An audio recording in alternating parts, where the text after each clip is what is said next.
নমস্কাৰ আজি আমি কম মাৰ্কছ থকা ছাৰ বাইদেউসকলে ডিষ্ট্ৰিক্ট সিলেকশ্যন কেনেকৈ কৰিব যেহেতু ডিষ্ট্ৰিক্ট ৱাইজ ভেকেন্ট লিষ্টৰ তালিকা প্ৰকাশ পাইছে এলপি আৰু ইপিৰ এইখন আমাৰ এলপি স্কুলৰ তালিকা হয় যে কোনখন ডিষ্ট্ৰিক্টত কিমান পোষ্ট আছে বা ক্যাটাগৰী ৱাইজ কিমান পোষ্ট আছে এইখন আপোনালোকে চালে গম পাব যে কোনখন ডিষ্ট্ৰিক্টত কিমান পোষ্ট আছে আৰু এইবাৰ এলপিৰ ক্ষেত্ৰত কাট অফটো বহুত কম যাব আৰু ইয়াৰ কেইবাটাও ৰিজন আছে আৰু ৰিজন কেইটা ইয়াৰ আগৰ ভিডিঅ'ত কোৱা হৈছিল যদিও আজি অলপ কৈ লৈছোঁ যে যিসকলৰ বিএড আছে সিহঁতে এইবাৰ এলপি স্কুলত এপ্লাই কৰিব নোৱাৰিব আৰু আজি এখন অৰ্ডাৰ ওলাইছে ডিৰ ফালৰ পৰা অৰ্ডাৰ দিছে যে যিসকলে NIOSত ডিএলএড কৰিছে সিহঁতে ৰেগুলাৰ পদত এপ্লাই কৰিব নোৱাৰিব কাৰণ সুপ্ৰিম কোৰ্টৰ অৰ্ডাৰ আছে যে NIOS সকলে ৰেগুলাৰ পদত এপ্লাই কৰিব নোৱাৰিব গতিকে এই দুটা কাৰণত হয়তো এলপিৰ ক্ষেত্ৰত কাট অফটো বহুত কম যাব যেটো আপোনালোকে কল্পনা কৰিব নোৱাৰিব প্ৰায় বেছিভাগে এইবাৰ চাকৰি পোৱাটো নিশ্চিত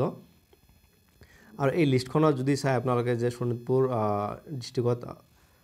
223টা আছে জেনেৰেলৰ ক্ষেত্ৰত আৰু লখিমপুৰ আছে 203টা আছে গতিকে আৰু আপোনালোকে যদি আপোনালোকৰ মাৰ্কস কম আছে তেতিয়া হলে এই ডিষ্ট্ৰিক্ট সিলেকশ্যনটো কেনেকৈ কৰিব কিছুমানৰ মাৰ্কস কম থাকিও চাকৰি এটা পায় ডিষ্ট্ৰিক্ট সিলেকশ্যন ভাল হোৱাৰ কাৰণত আৰু কিছুমানৰ মাৰ্কস অলপ বেছি থাকিও চাকৰি এটা নাপায় ডিষ্ট্ৰিক্ট সিলেকশ্যন ৰং হোৱাৰ কাৰণত গতিকে আজি আমি জনাম যে আপোনালোকে ডিষ্ট্ৰিক্ট সিলেকশ্যন কেনেকৈ কৰিব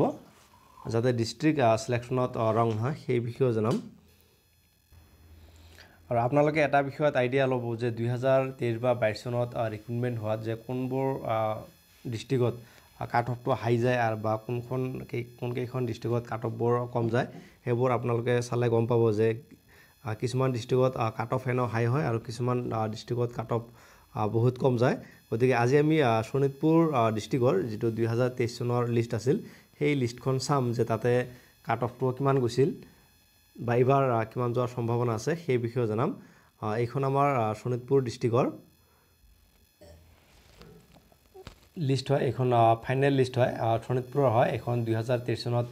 ইহতে ৰিক্ৰুটমেন্ট পাই গৈছে আৰু এইবাৰ যেহেতু নতুন প্ৰসেছত ৰিক্ৰুটমেন্ট হ'ব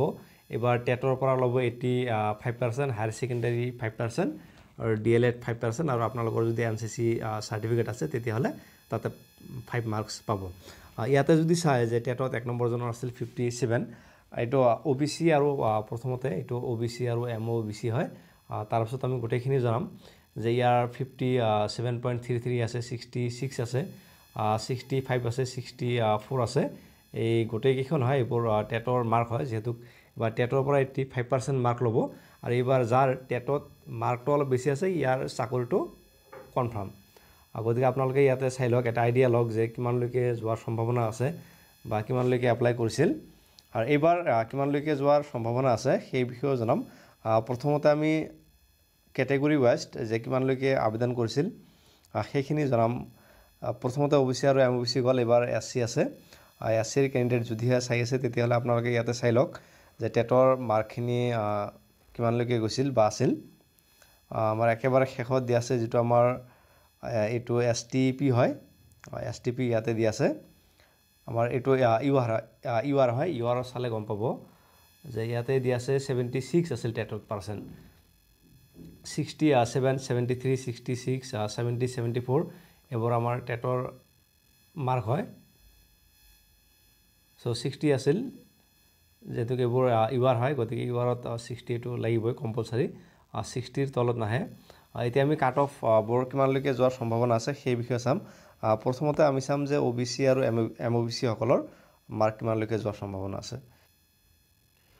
এখন ওবিসি আৰু এমওবিসি হয় টেটত 85% হায়াৰ সেকেন্ডাৰীত 5% আৰু ডিএলএডত ইয়াৰ 5% ল'ব যদি আপোনালোকৰ ওবিসি বা এমওবিসি যদি 60% আছে তেতিয়া হলে 60 * 85 যেহেতু 85% ল'ব বাই 100 আৰু হায়াৰ সেকেন্ডাৰী যেহেতু 5% ল'ব ইয়াত হায়াৰ সেকেন্ডাৰী 67 ধৰা হৈছে আনুমানিক ধৰা হৈছে বাই * 5/100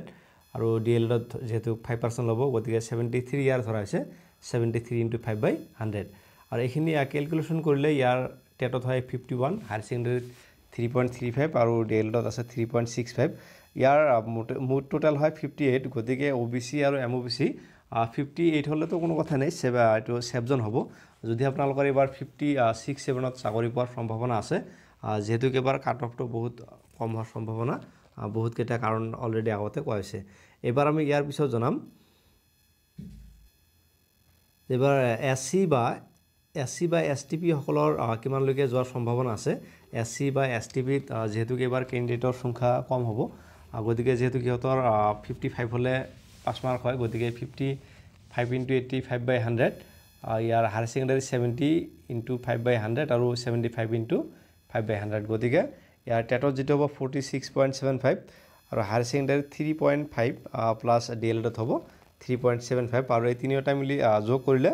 54, গতিকে SC বা STPত